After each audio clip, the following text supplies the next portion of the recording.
Que el Señor esté con todos ustedes. Y con tu espíritu.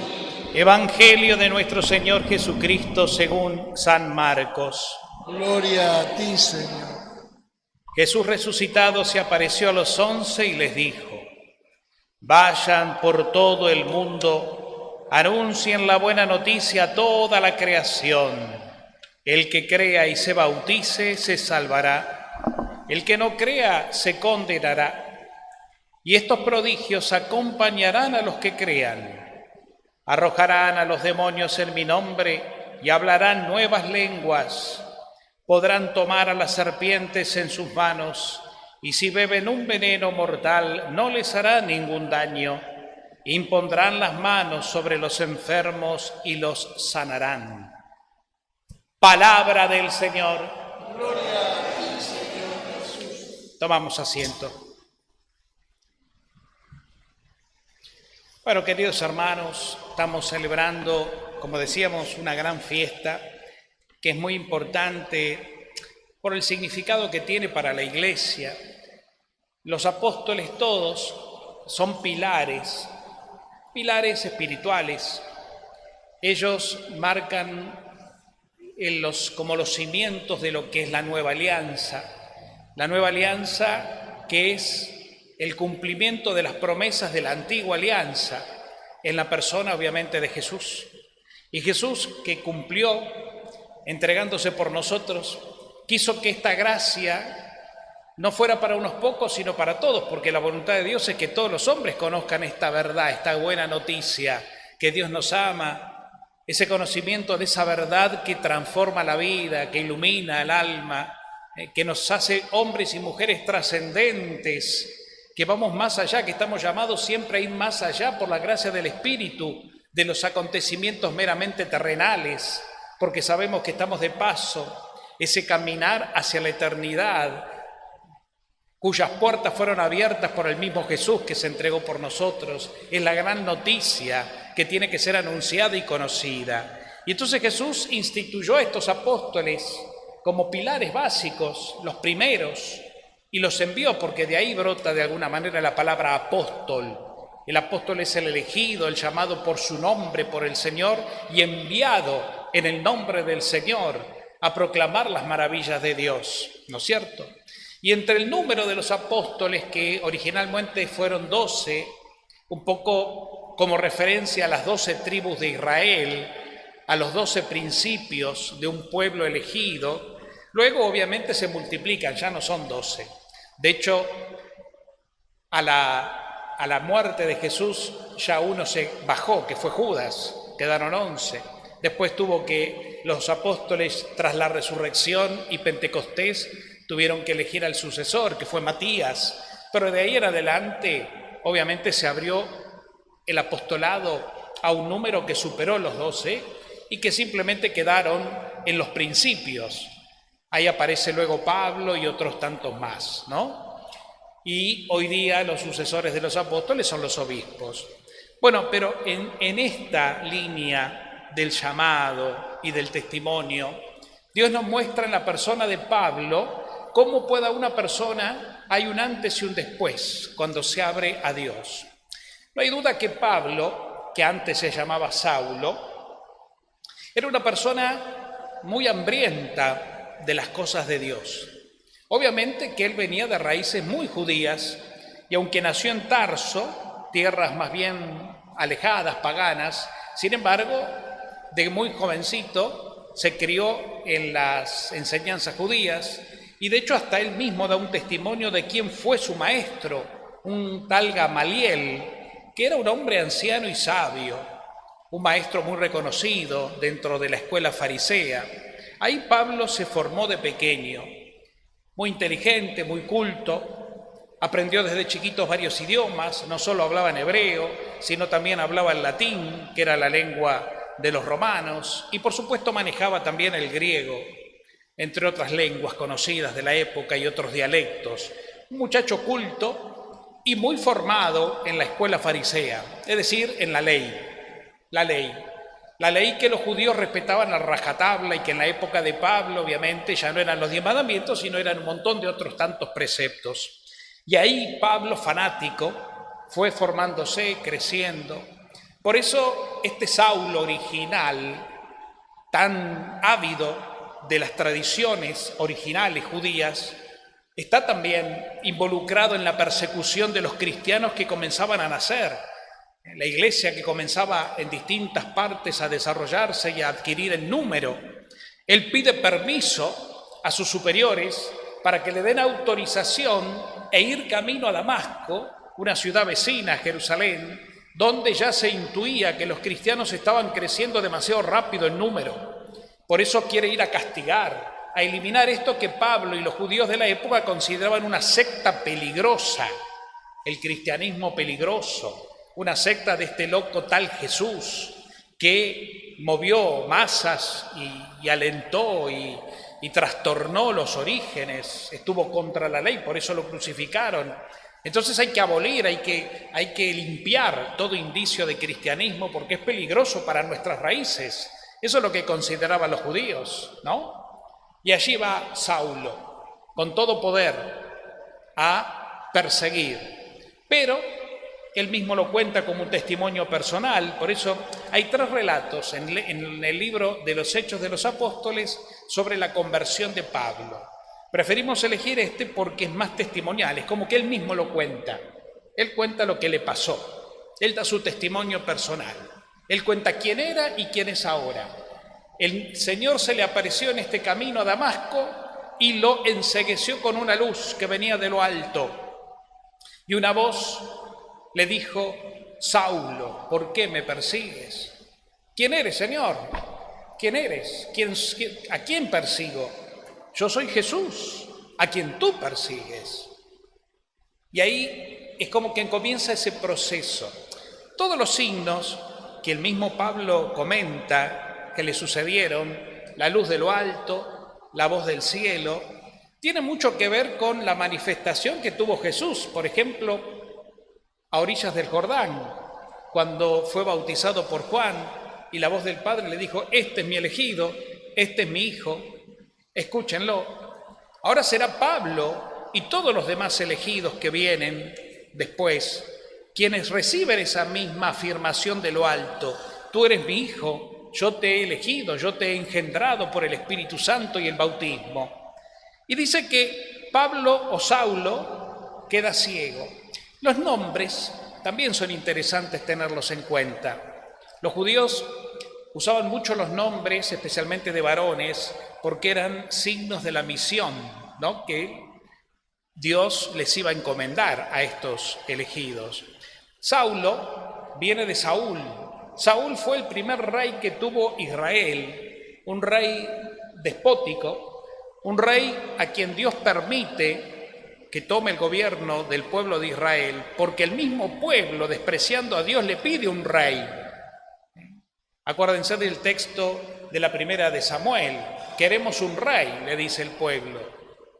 Y Samuel se siente ofendido, dice: ¿para qué quieren un rey si lo van a tener a Dios? Lo tienen a Dios como su Dios.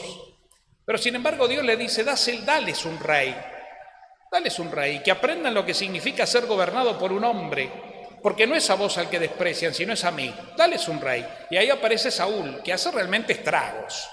Un rey soberbio, desobediente a Dios, un déspota que se aprovecha del pueblo.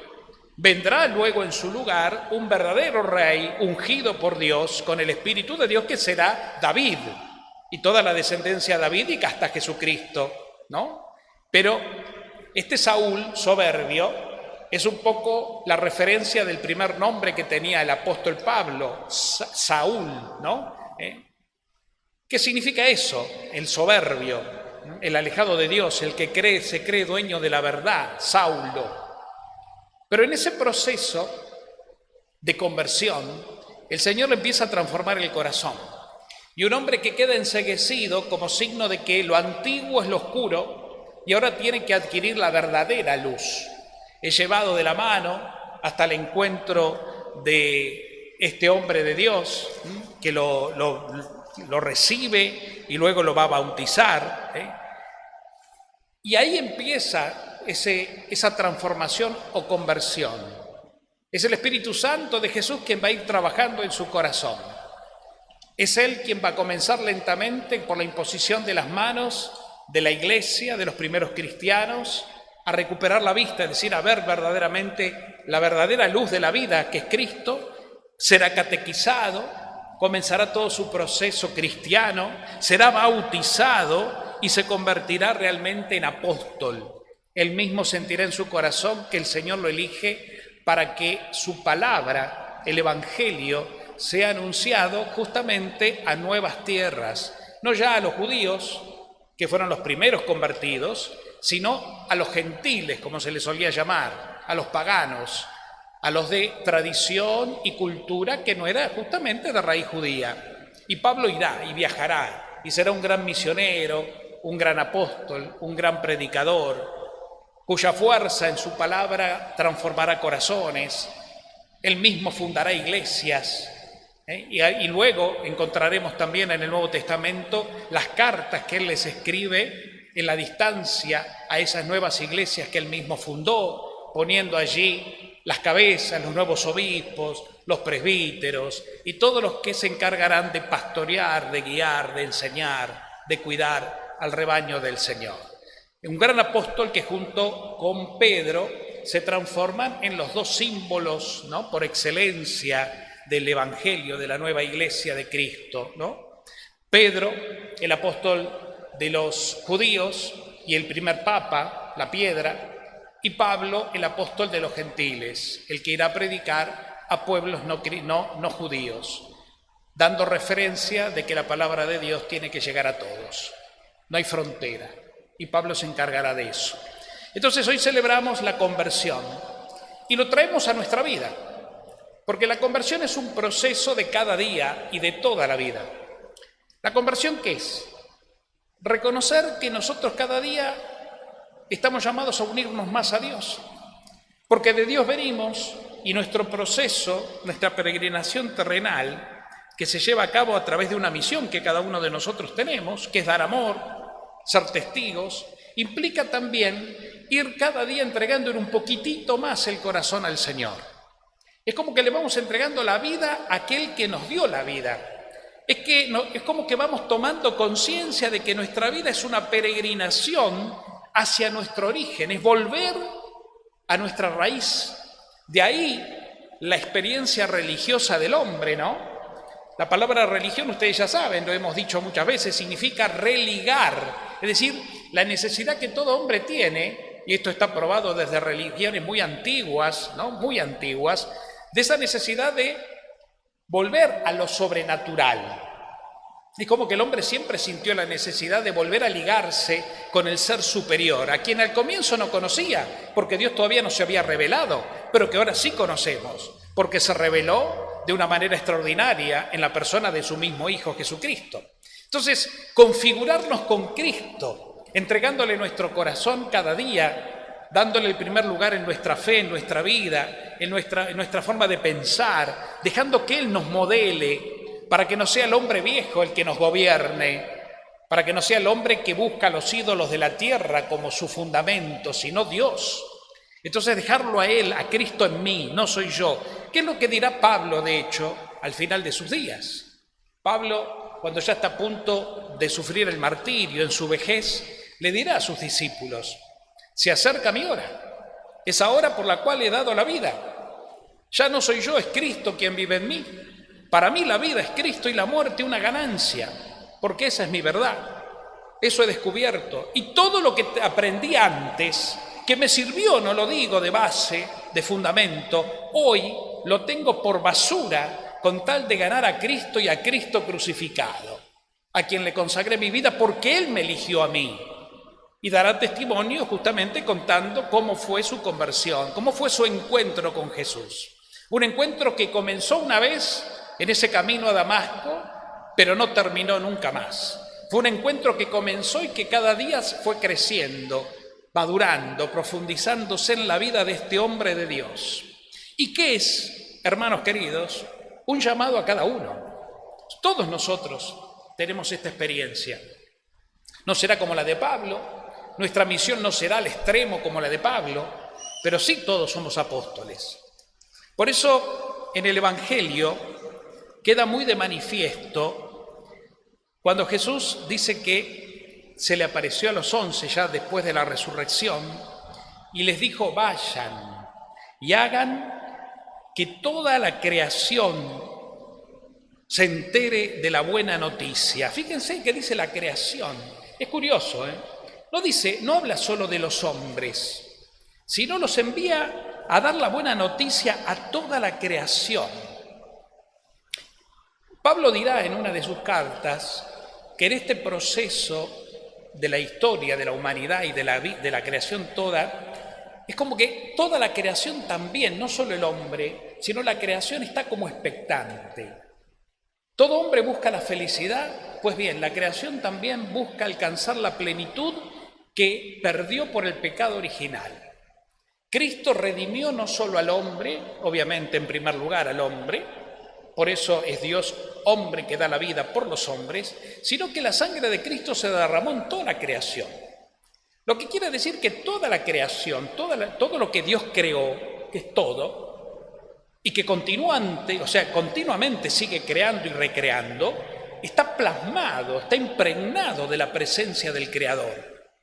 Por eso el hombre contemplativo, el hombre de fe, nosotros, cuando nos dejamos guiar por el Espíritu, no tanto por la razón, sino por el corazón, que el Espíritu nos guíe, y uno se pone ante la creación, el mar, una montaña, un lago, el campo mismo, las flores, el canto de los pájaros, el cielo abierto o la lluvia que cae, cuando uno lo mira con ojos de fe y se deja llevar por el Espíritu que ilumina la conciencia, nuestros sentidos empiezan a percibir lo que ellos en sí mismos no captan.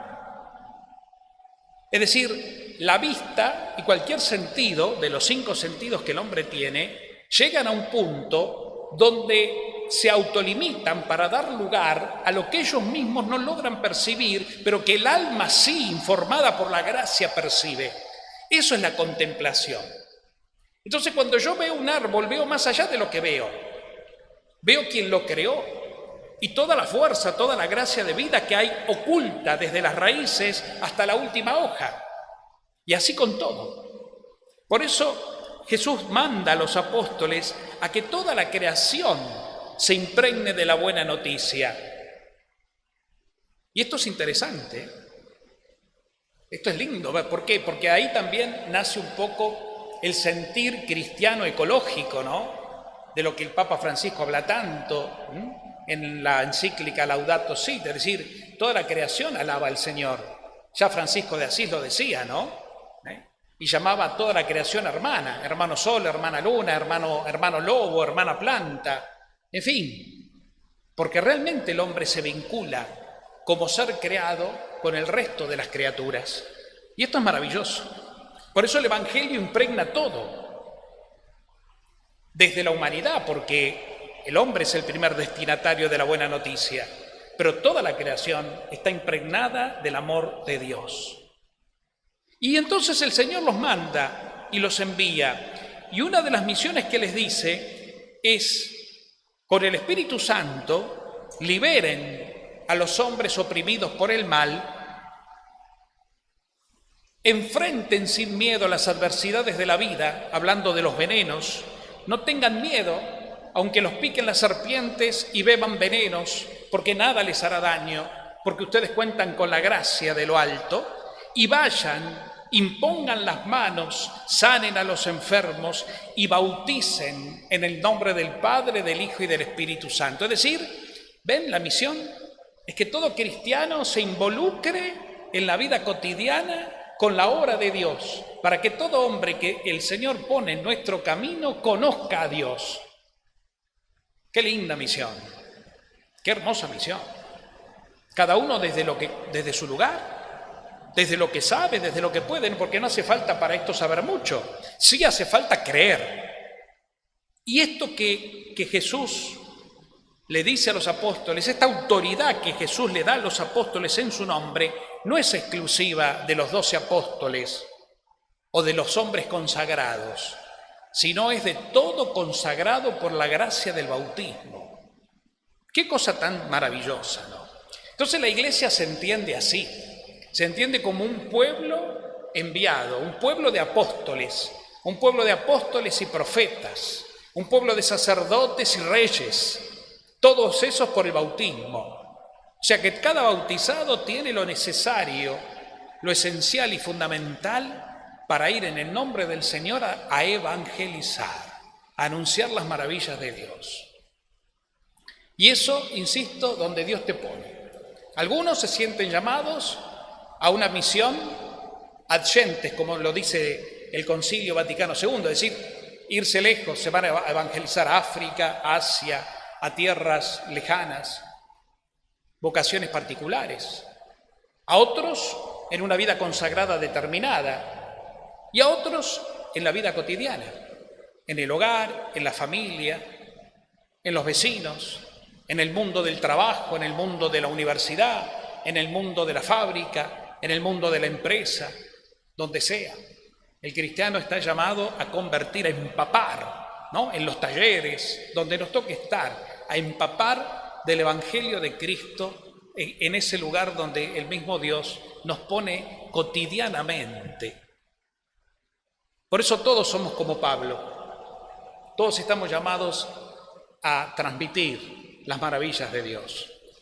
Por eso hoy celebrar esta fiesta es mucho más que recordar la conversión de un hombre, sino es un poco revisar y renovar nuestra propia conversión, nuestro propio sí a Jesús. Señor, aquí estoy, en tu nombre, envíame. Aquí estoy, envíame a mí. Hoy la gente no quiere ir en nombre de Dios. Esto le pasó ya al profeta, ¿no? Cuando el Señor quería enviar mensajeros, profetas, y no había nadie que quisiera. A nadie le interesaba la misión profética, y entonces el pobre Isaías dice, bueno, Señor, aquí estoy. Si nadie quiere ir, envíame a mí. Voy yo, con una mano atrás, otra adelante. Pero bueno, si vos me enviás, seguro que vos me vas a capacitar. Y así fue. Y así sigue siéndolo. Señor, aquí estoy, envíame a mí. Qué lindo sería, y termino, qué lindo sería que todos los cristianos redescubramos nuestra vocación original, esa vocación de ser apóstoles, de ser profetas, de ser testigos, de ser enviados. Qué lindo, ¿no? Qué lindo que cada cristiano bautizado pueda ser tocado por el Espíritu y en una experiencia pentecostal, que nos hace renacer de nuevo en una vida de gracia que estalla en nosotros, pero que tiene que hacerse consciente, saliera al mundo, en sus lugares, en sus parroquias, en sus comunidades, a anunciar. El mundo cambiaría, el mundo se prendería fuego de amor, porque si daríamos testimonio convencidos, ya no tendríamos nada que temer, porque lo entregaríamos todo confiadamente. Señor, mira, lo que yo no puedo solucionar lo pongo en tus manos, no me preocupo, me desapego, los desapegos, para ser un hombre libre, una mujer libre, y entonces en esa libertad de los hijos de Dios ir a anunciar la buena noticia con entusiasmo. Y el mundo se prendería fuego de amor, con el fuego del Espíritu. Y todo penetraría, Dios penetraría en todas las instancias sociales, políticas, religiosas, culturales. Pero lo que pasa es que los cristianos estamos apagados. El fuego está. Pero nos pasó lo que Jesús prevenía, ¿no? Una lámpara no es encendida para ponerla bajo la cama, sino para ponerla en alto. Y estamos bajo la cama, guardados por lo que sea, por comodidad, por ignorancia, por miedo, por falta de fe, una fe que está pero que no se quiere desarrollar, entonces hasta ahí. Porque en definitiva no le damos el primer lugar al Señor. Y entonces, claro, el Señor ocupa un lugar más. Y entonces se superponen otras cosas. Y la lámpara queda abajo en la cama, encendida. Sí, porque no se va a apagar. Porque nadie puede extinguir la luz del Espíritu. Nadie. Ni siquiera el pecado más grave. Pero está bajo la cama. Entonces no cumple la misión. Tenemos que salir de esas comodidades, de esas zonas de confort, o de miedo, o de mediocridad, lo que sea, y dejar que el Señor nos ponga bien alto, bien alto. No se puede ocultar en una montaña o la ciudad, dice el Señor, ¿es verdad?